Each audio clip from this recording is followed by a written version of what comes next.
Y'all already know, man. Looper Norris back with another episode here. Hopefully everyone's doing good out there, man. We're about to get into the new year, 2025. I'm going to start talking about albums out of 2025. So it's going to be interesting to see what we get for this new year. This has been a crazy year for rap music, like one of the craziest years that I can remember. 2024 was crazy, man. We got a lot of big time albums, a lot of older rappers from like way back coming out of retirement and dropping a new album for this year. That was really cool to see. A lot of rappers that I grew up listening to from way back in the day. It was great to see them come back with like a new album in 24. Doesn't sound like they lost a touch either. You listen to the album from these older guys and it's like they didn't lose it at all. Like it's almost like they got better in a lot of ways. So like great year for hip hop. Hopefully 2025 is better. So for this episode, I'm going to talk about NxWorries, which is a collaboration group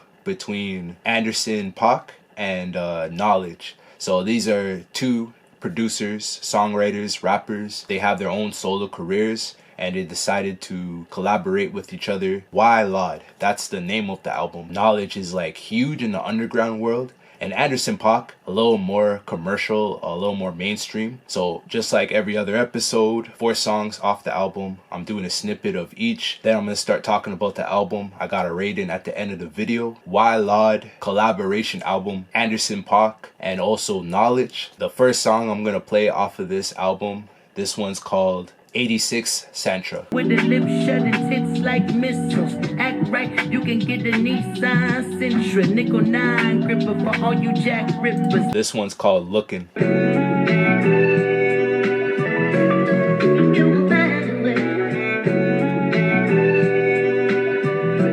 This one's called Daydreaming.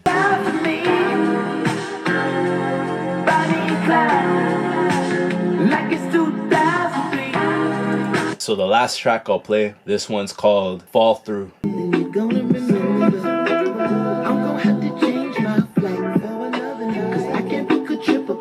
New album, Why Lord, by the collaboration group NxWorries, Anderson .Paak, and Knowledge. Both artists are from California. So the two artists, they're actually solo artists on their own. Anderson .Paak is a lot more famous than Knowledge. I know Knowledge has some fame too, but he's more underground. He's closer to being a producer rather than a rapper or a singer, but he does songwrite. Anderson .Paak is a lot closer to being a vocalist and a rapper and a singer more than a producer, but they both produce. Throughout this record, Knowledge is the main producer on this one, and Anderson .Paak is the main vocalist. Listening to the album, it sounds like that. It doesn't seem like Knowledge does any vocals at all, and maybe just assists with like the songwriting, maybe with the hooks and like the chorus. Just based off their respected styles, I think it's like the perfect duo to make, just because they have sort of a similar style of a sound. They both are sort of contemporary, I say like funk,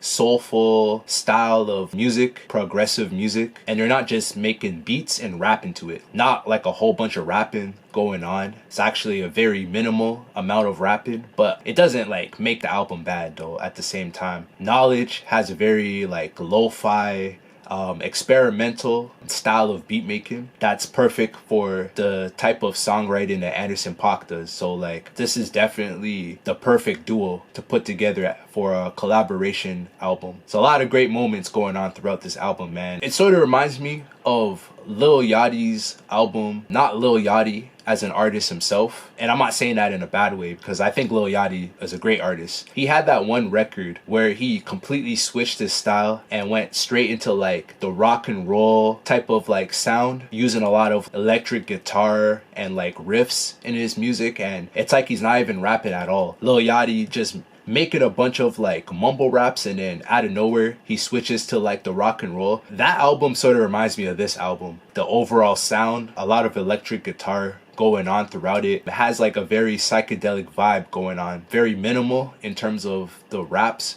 but usually when I'm reviewing rap albums, the rap is minimal. I usually give it a bad rating and dislike it, but in this case, like, yo, I think we got an album here, man. I'm very surprised that I never heard of this album up until this point. I've heard of NxWorries, I've heard of Knowledge, and the fact that Knowledge and Anderson .Paak collaborate together to create NxWorries. I've heard of all of that before, but I didn't know that they dropped this album, Why Lord. I didn't know it even existed, and like, I can't believe I didn't know this album existed, because like, this is like a pretty close to being a perfect album, man. Very blown away by how good this album is. A little bit surprised too. I didn't think the album was gonna be close to being this good, but like, oh man, we got one here, man. We got one here. The sound of the album reminds me of Soulquarians. Soulquarians is a collective, a rap collective from like the late 90s to like the early 2000s, with like the Roots, Erykah Badu, Common was featured in that, J Dilla, and it's like a huge producer and rap collective. They like collaborate on albums, on songs. They'll feature in each other's songs. It's sort of like Young Money. It's more of like a crew than a record label. Wu-Tang's probably a good example. It's kind of like Wu-Tang. That's Soulquarians. Around that era, they would make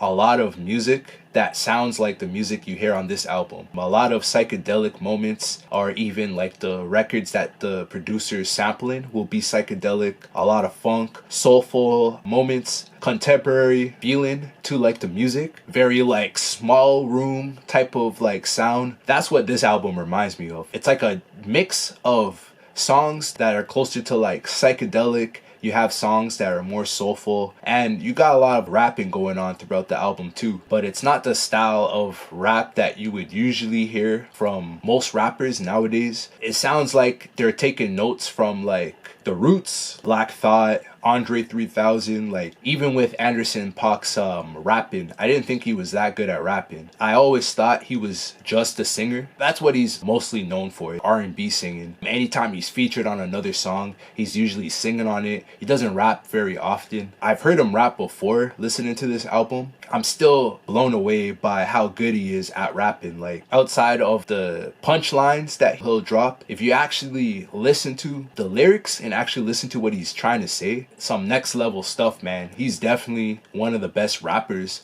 I've heard. If anything, he's one of the best rappers that can also sing I've ever heard in my life, man. He can be a rapper straight up if you wanted to. So when it comes to rapping with Anderson .Paak, he reminds me of A$AP Rocky from like back in the day though, like old school A$AP Rocky when he first started. That's what Anderson .Paak sounds like to me. When he raps, he has that style where he's like, every punchline is like heavy, and he also has the ability to make his flow sound clean on top of the strong lines that he's dropping. He's always dropping something that makes you like think, and like just like a powerful lyric. You know what I'm saying? It could be like a life-changing lyric. Not like everything he says, but like the majority of his lyrics. He has that type of style. Andre 3000 a little bit too. You could even put like Common in terms of the songwriting, the words that he's putting down. But when it comes to singing, I can't compare his singing to anybody. He doesn't sound like anyone when he sings. His singing voice is very distinctive. When he sings, it doesn't sound like he's trying to sing like anyone else. It sounds like he's really just trying to use his own voice and go with that. A lot of other singers, when they sing, sometimes it sounds like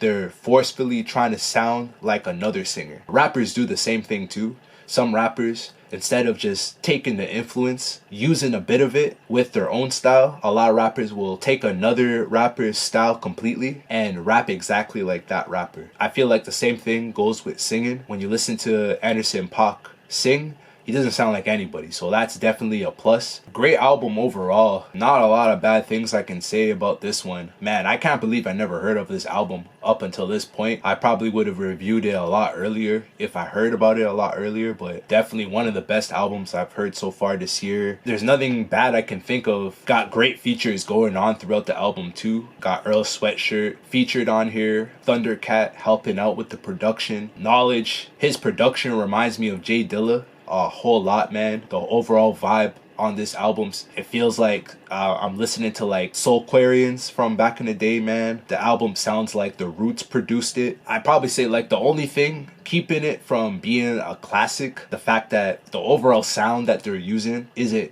anything different from what you've heard in the past. As good as the album is, the music they're making isn't something that's like groundbreaking, right? It's not something that like we've never heard before. If I had to really dig deep on something bad to say about the album, that would be it. That's the only thing. And there's not a lot of rap on the album. It's a giant mix of like psychedelic style singing, R&B style singing. You got a lot of experimental going on. Live instruments are being used in the production, which is like a huge plus, man. The features are all perfect for the album. They all did great. Paak is just like super talented, man. Can play multiple instruments. One of the best singers I've heard in my life. One of the best rappers I've heard in my life. And Knowledge is an incredible producer. One of the best producers in the game, especially after hearing this project here. The beats are flawless, man. One of the best albums I've heard, man, definitely for this year. So in terms of a rating, I'm giving this one a 9.7 out of 10, man. I was really super close to giving it a 10 out of 10, but like I was saying earlier, the only thing keeping me from giving it a 10 is the fact that the overall vibe and sound on the album I've heard before from like other artists. They took that style and vibe and they executed it at a super high level. NxWorries' like songwriting is crazy, man. This man is spitting. He really is. But 9.7 out of 10. Hopefully you guys enjoyed this episode here. I really appreciate you guys watching the video. I really appreciate that, man. I got more content on the way, a lot more music, even more music on the way. If you like what you're hearing in terms of the music, make sure you hit that subscribe button, like, comment. Also, man, I got a lot more songs on the way. 2025 coming up, man. I'm nothing without all you guys watching, watching my videos, giving me likes, everybody who's been doing that for me, man. I am nothing without you. If you can continue to do that, I'll continue to give you music, content, work as hard as I possibly can. 2025 is going to be a good year, man. It's going to be a good year. That's all I'm going to say. So I appreciate you guys watching. Make sure you like, subscribe also. That's all I got to say about this one, man. I'm out of here.